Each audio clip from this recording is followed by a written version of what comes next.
In this episode of the Smart City podcast, I had a fantastic conversation with Ashleigh Morris. Ashleigh is the co-founder and CEO of the Circular Experiment and also joined me on the Future Leaders, Future Cities delegation to Japan. Ashleigh and I discuss our observations from Japan, as well as how smart cities and the circular economy fit together. Ashleigh also explains what the circular economy is and also what the Circular Experiment worked on. We also discuss emerging trends of connecting knowledge and genuine collaboration. As always, I hope you enjoy listening to this episode as much as I enjoyed making it.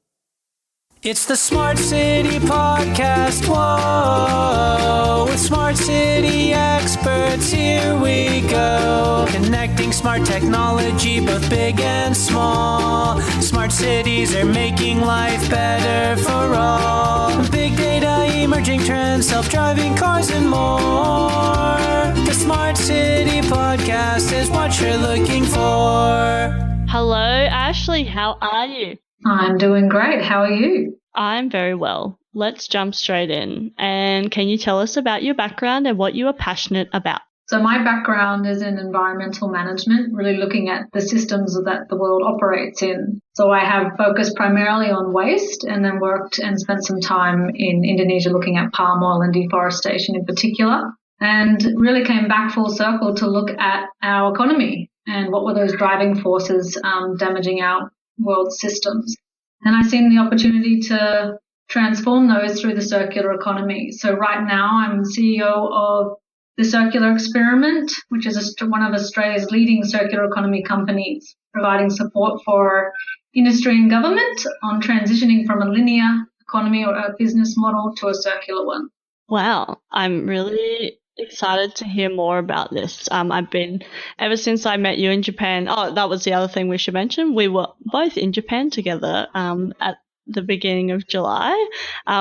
So before we jump into what the circular economy is all about, tell me what sparked your interest in this smart city kind of space. How does that fit in with the circular economy? I think the rise of technology and then applying that into our cities for the better, to drive economics, environmental change and societal change is really strong. And there's incredible advancements, and they strongly tie into then a circular economy. Technology is going to be the enabling factor that provides us with that big data on what is happening, what are the inputs and outputs in our cities or in our lives, and how can we then be more efficient and smart about how we use them and interpret that to create change and positive change.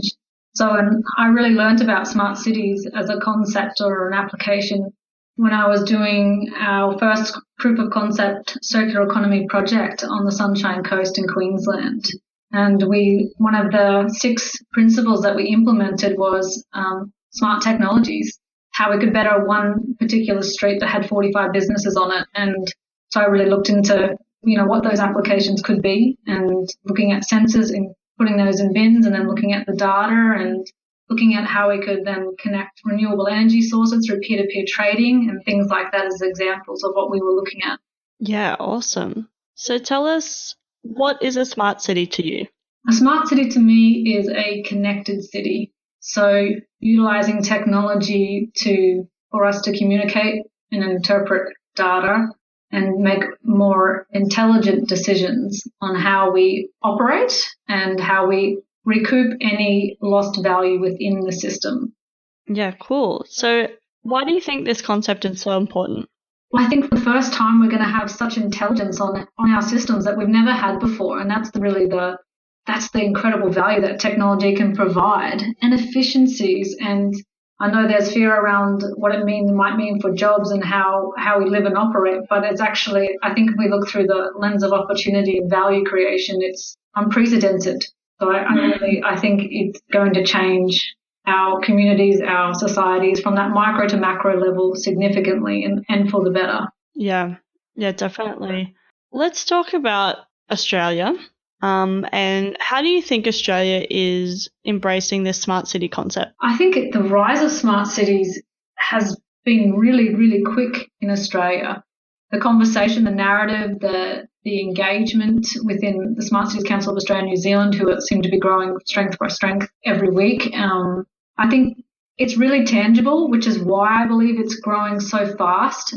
When you compare like a circular economy, mindset or systems thinking as opposed to smart city, there's some really tangible elements in smart cities that the everyday person can grasp onto equally as a prime minister, for instance, to say, look, if we put these things in here, this is the data set, and it becomes very visual. And I think most people grasp something quite easily when they can see it and they can, quickly transform change. So I think that's really, why smart cities is growing so fast in Australia. And I think, our experience in Japan really demonstrated that Australia is not far behind the rest of the world. We're right up there. We aren't the laggard that people often refer to us as, and that's really inspiring as well. And the people that are coming through in this sector are very strong and very talented. And I think Australia has a place to play in the global conversation around smart cities. Yeah, definitely. I was thinking about this. I mean, we were just discussing it, but I really think that I've had some conversations where it's Australia's behind, but it might be in that particular sector that person's working in. But then other conversations that it's like, oh, no, Australia's really ahead, or maybe Australia's really ahead in things we aren't talking about. I think even just a really simple example of like paying, like, PayWave and just making payments on your phone or your watch or even just like with your card or whatever. We take that for granted. It's not something we talk about, but you really realise that when you have to pay with cash somewhere where you want to, expect to be able to just pay as you go with your card, it really comes to front of mind. Oh, okay, we're really advanced in that space. And because it's just everyday life, we don't think it's smart, but it really is. Like, yeah, it was really interesting. Mm-hmm. And those types of technology are so quickly integrated that we don't realise that it was such a monumental shift from a cash society to one that's now virtually, cashless. And it just becomes a part of our everyday functionality. And and you're right, we don't place much emphasis on that, but you do realise when you experience a different culture or a different practice that, Australians are quite progressive. We're a small country and we rightfully innovate because we can, and we are a wealthy nation as well. Definitely. Okay, well, let's talk about the circular economy and tell us about your company, the Circular Experiment, as well as can you start by just explaining to everyone what the circular economy is and what it means, I guess? Yeah. So the circular economy, it's definitely not new.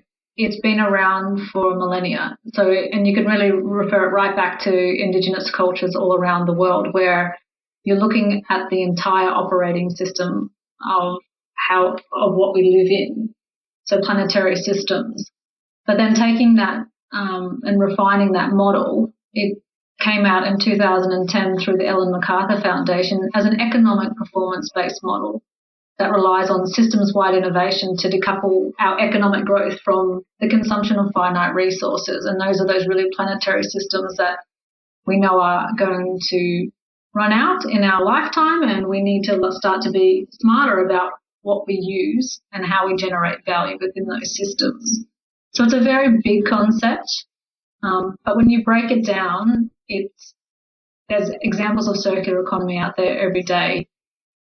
And a lot of them, and the most tangible, often sit in, like in the story around waste. How can we take a product that's been made, extracted out of the ground, then been made, and then keep it back in the system? So not recycling it, but actually breaking it down to its core components and seeing it generate value back into use, everyday use, and staying in use for a long time.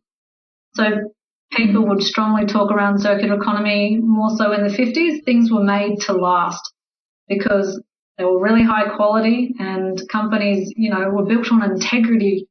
But now we build in obsolescence because that's really become a strong economic model, which is the linear model. So we take, we make, we use and dispose. So we have to constantly go out and buy new. But a circular economy is about keeping things at their highest value for the longest amount of time you can possibly. And so then to talk about our company and what we do. So circular economy, because it is so broad, my sister and myself, my co-founder, realized that there was a lot of talk and there wasn't a lot of action in a circular economy. And to take such a big concept, we really wanted to make it tangible for people, for business, in particular small to medium enterprise, because they're the backbone of the Australian economy and economies all over the world. So, and there's actually probably no better test run than trying to sell it to a fish and chip shop owner or a chiropractor, for instance. And this is what we did. So we selected a CBD street on the Sunshine Coast in Queensland that had 56 businesses in total.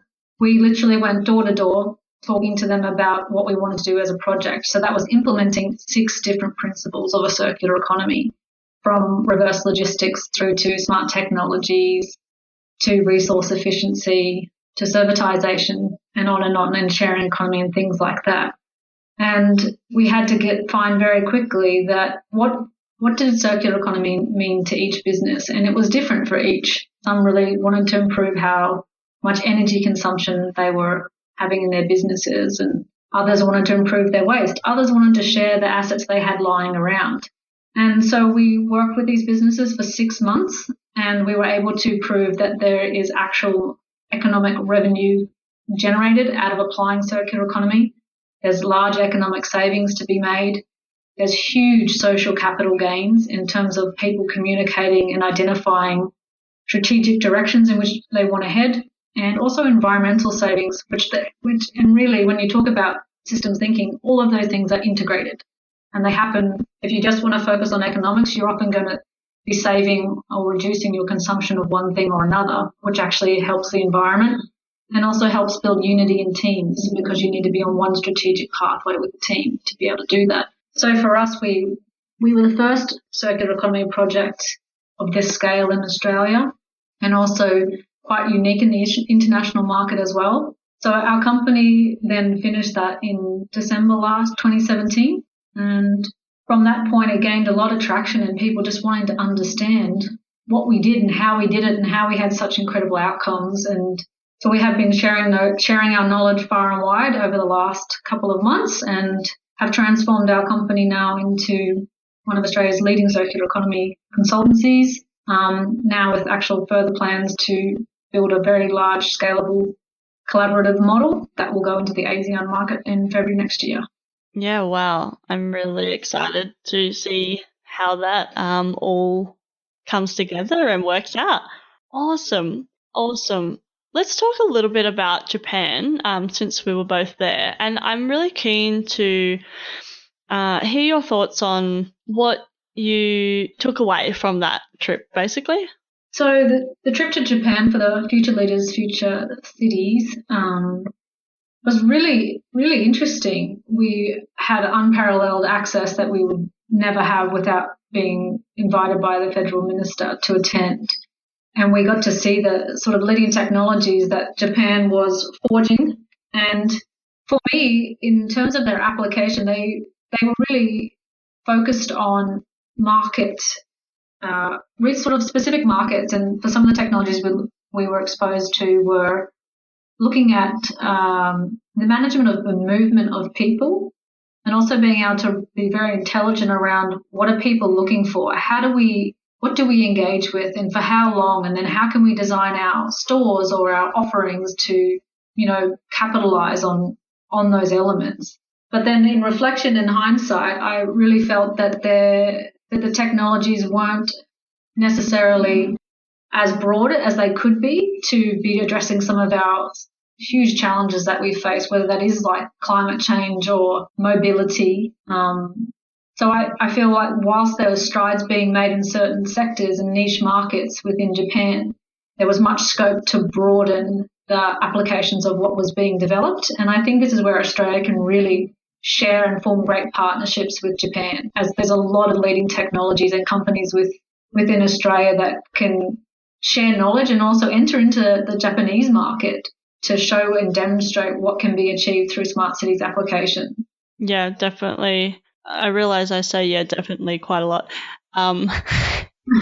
Listening back to my own podcast. But no, I totally agree. I think that collaboration piece is huge, and I think that community co-creation piece is huge, and there's so much potential. And I think that particularly in the widespread application of technology for more than just commercial purposes, is really a key area that we can look at as well. So yeah, no, definitely. Yeah, thanks for sharing that. Let's talk a little bit about coming back to, in general, how do you think in the smart city space we can better integrate across the different disciplines, government and industry? I imagine that when you did your circular experiment, that you would have had to coordinate and communicate across different disciplines and different, sectors. So how do you think we can do that better? We get asked this all the time. So you mentioned collaboration a moment ago, and it's a really popular term at the moment in terms of people recognizing it as a critical need, whether it's specifically in smart cities or circular economy or in any context of trying to create change against a very fast moving global system. Collaboration is essential, but it's very difficult to achieve. We are not used to sort of having this open sourced innovation. And it really comes back to a very simple means of having a conversation with a diverse group of stakeholders, whether that is, 6 different department sectors in the government, a state government, local government, or whether it's often, 2 leading industry once thought competitors now could be collaborators. There's power in the collective. So if you're able to get a diverse group of stakeholders around the table and have a conversation in a way that's non-threatening, so that's really opening the door. It might just be a cup of tea or it might be over a glass of wine.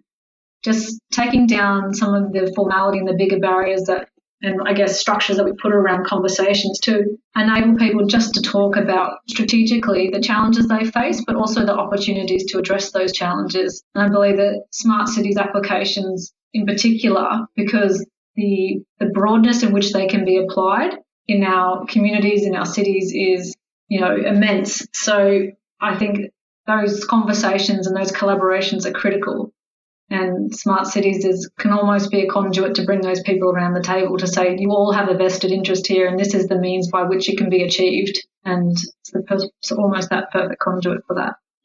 Yeah, no, I agree. And I think we can even learn from Japan in this case with that relationship building. That I'll probably take this back to my Korean experience because I did business there. But that genuine relationship building, as in, you don't just pick the best deal, you pick the deal that you have the best relationship with the person that you can trust. Because I feel like this collaboration piece is like, oh yeah, let's all collaborate. But if you don't trust each other, you can't actually take feedback on, is what, so there's never going to be that non-threatening, safe environment until you have that. And I think you have to extend trust first before you expect it. And yeah, I mean, it's not a silver bullet, obviously, but I totally agree. I think having those non-threatening conversations, everyone's feeling safe, taking down those barriers. Yeah, if we can remember we're human beings around a table, all addressing very similar challenges in the path forward, it changes the dynamic from showing up with expectation and a mandate of I'm here and I'm showing up as. We're all showing up together to have a conversation about shared challenges and shared opportunities. And that can really shift the lens in, how the outcomes can, be positive rather than a negative. And you're right, Japan served many lessons there. A lot of those leading companies through, I believe, a lack of open conversation or open innovation are creating very similar applications of technology when they could maybe be creating more of a niche in their respective companies. And I believe that's resulted, from not communicating broadly enough. And it was very strong in the sentiment in Japan that collaboration is essential as well. And I've seen it now, having traveled to Europe this year several times, that collaboration is the term that is used absolutely everywhere as the essential means to drive change forward. But again, it's something that needs to be worked on to enable it to thrive. And I think, just saying collaboration, I mean, even when I say collaboration, I think, okay, what does that actually mean? And then what am I actually doing about it? Yes. Like, we can collaborate all over the place, but that's not going to do anything unless we actually do something with that collaborate. Once you've got everyone in the room, if you just do it the way you've always done it, then it's not actually collaboration. You can just tick the collaboration box, but that genuine collaboration comes from actually changing the way we're doing it to be, which sounds ridiculous, different to the way it was. Yeah. No, it's so beautifully said. We can't afford to do what we've always done. That is the foundation that we need to move forward with, is we need to think of doing things differently. And that's exciting because it opens such a realm of opportunity for everybody. And it doesn't matter if you're the big corporate or you're the government or a small startup, starting with looking out there going, look, we can't do what we've always done. So now how do we make things more positive and do it differently? And that's an incredible space for anyone to be entering into. Yeah, definitely. See, there I go. I said it again. Okay, let's talk about emerging trends. What do you think people aren't talking about enough? I think systems connectivity would definitely be one. Actually, it's an interesting thing, and I definitely want to raise it on the podcast, is smart cities versus circular economy. Unfortunately, they're getting put into two separate boxes, I think, or two separate narratives and conversations, and they're really a part of one. And I think the way we need to look at all of these emerging trends, and smart cities is absolutely one of those. Circular economy, again, is another one. You could look at waste just in its own powerful hot topic, another area of, contention and also progression. I think they all sort of come under one banner, and we need to, interlink the thinking around those, challenges and opportunities again, and get the people around the table to talk about it. And I'm very fortunate that, I sit on one of the committees for the Smart Cities Council of Australia and New Zealand, but I also run a circular economy company. I also sit on another committee looking at the future business generation for Australia. And I have, through that, this broadened lens of what conversations are happening in which spaces, and I can extract value from each of those, and then see a greater value because of that, and connectivity in the emerging trends. And they'll probably be different for everyone's specific network and what they're having visibility on, is to look at how you could connect those to have, greater impact, because there's some fantastic progression being made. But if we stay in our lanes, I think we'll be limited as opposed to what we could achieve if we start to overlap and come together as one powerful entity to drive change forward. In smart cities, circular economy, you can say the new economy, there's so many, all coming together actually would be really powerful. No, I agree totally. And I think it's really forward thinking of Austrade, really, to bring us all together. Because even though we met with a lot of tech companies, we ourselves weren't necessarily tech. No. All tech focused. That's what I found very interesting. So, putting the delegation together, and then accidentally that we were, more than 50% female, was really telling of the times are changing. And I really enjoyed being part of that. I'm really excited to be part of this smart city, circular economy, whatever we're calling it, space, because I think it gives it, I know people get caught up in these buzzwords and I'm this part of, I'm IoT, or I'm focused on cybersecurity or whatever. But I think you're right that connection piece is so important. And that's what I'm trying to do with the podcast, bring all these different perspectives in, and they're not right, wrong, or, they're just different. And we actually need all those brains together so then we can actually move forward, because no one sector or no one person or no one group even has all the answers. Yeah, you're right. Yeah, I think once we accept that and acknowledge that, then we can actually have that real, genuine collaboration. Absolutely, and we'll be making strides, absolute strides. And I think if there's any reason why I think ever Australia is called a laggard, it's because we've been so strong in our growth, but it's been an independent sort of runways, where this sector just, in particular, you could say the mining and resources sector just drove our economy forward and kind of didn't look back. But now as the world changes and we're dealing with, we're running out of resources, very much companies and big the mining sector is looking outside of themselves to find the answers and what those new opportunities or new business models might look like for our economy. And that's the exciting part. It's realizing that having diversity creates higher value, higher thought processes, and better outcomes, no matter what, whether it's having 50-50, women and men travel on a delegation to Japan, or whether it's, bringing in the smart cities voice, the future of work, the circular economy. They're just the titles, but the value that we all want to create is the same. Sometimes it's just about stripping it back and stepping into the room without your label and realizing that you all really want to achieve the same thing. And then once you're on that page, then you're off and running. Yeah, awesome. I love that. Okay, I only have one last question. How can people connect with you? It's an easy one. Okay.